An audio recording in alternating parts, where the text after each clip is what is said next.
იმ საკანში ერთი გლეხი კაციც იყო. მან კარგად იცოდა ბიბლია, მაგრამ ბიბლიის გარდა სხვა წიგნი არასოდეს წაეკითხა. ამ კაცს სურდა, რომ ქრისტესკენ მოექცია სამეფო მეცნიერებათა აკადემიის პროფესორი, რომელიც მასთან ერთად ერთ საკანში იჯდა. მან ბევრი რამ არ იცოდა. პროფესორი ისეთ შეკითხვებს უსვამდა, რომლებზე პასუხებიც არ იცოდა ამ გლეხკაცმა. მან უთხრა: ბატონო, არ ვიცი მე ეს ყველაფერი, მხოლოდ ის ვიცი, რომ მე ქრისტესთან ერთად დავდივარ. მას ველაპარაკები. პროფესორმა უთხრა: წადი აქედან, რა ტყუილებს აფრქვევ? რას ჰქვია, რომ იესოს მიმდევარი ხარ? რომ მას ელაპარაკები? ის უამრავი წლის წინ იყო პალესტინაში და მე რომ გლობუსი გაჩვენო, ვერც მიმითითებს სად მდებარეობს პალესტინა. აბა რანაირად შეგიძლია იესოს მიმდევარი იყო? ის 2000 წლის წინ მოკვდა. თუნდაც ისე რომ იყოს, როგორც ქრისტიანები ამბობთ, თითქოს და ქრისტე სადღაც ზეცაშია, ეს ზეცაც ძალიან შორსაა. რანაირად შეგიძლია იესოსთან ერთად იარო? ელაპარაკო მას. გლეხმა მიუგო: შეიძლება მართალი ხარ შენი აზროვნების მიხედვით, მაგრამ მე მართლაც დავდივარ იესოსთან ერთად. მას მიუყვები, მას ველაპარაკები. მე ვხედავ იესოს. პროფესორი აღშფოთდა: როგორ ბედავ რომ ამბობ, თითქოს იესოს ხედავდე? დიახ ბატონო, მე ვხედავ მას. მისმინე, შენ ამბობ რომ ხედავ იესოს? როგორ გიყურებს იგი? მრისხანედ, აღშფოთებით, გაღიზიანებით, მოწყენილი, გულგრილი მზერა აქვს? უხარია შენი დანახვა? ხანდახან გიღიმის? ბატონო, როგორ გამოიცანით? ის მართლაც მიღიმის ხანდახან. იესო გიღიმის? რა სისულელეებს ამბობ?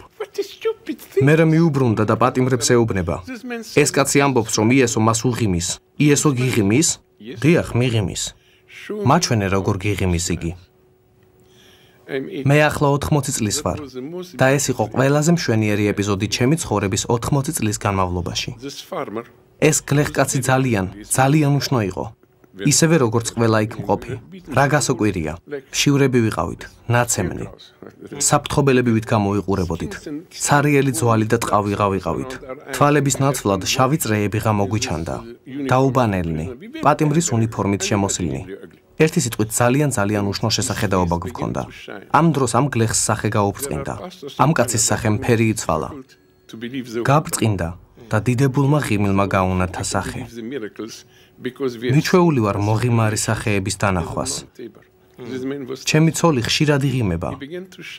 ბევრი ღიმილი მინახავს, მაგრამ მსგავსი მშვენიერი ღიმილი არასოდეს მინახავს ცხოვრებაში. იმხელა თანაგრძნობა იკითხებოდა დაკარგული სულის მიმართ, რომელიც მის წინ იყო.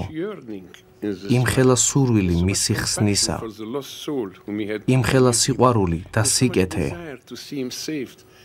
ამ ღიმილში გამოიხატებოდა ზეცის მთელი დიდებულება.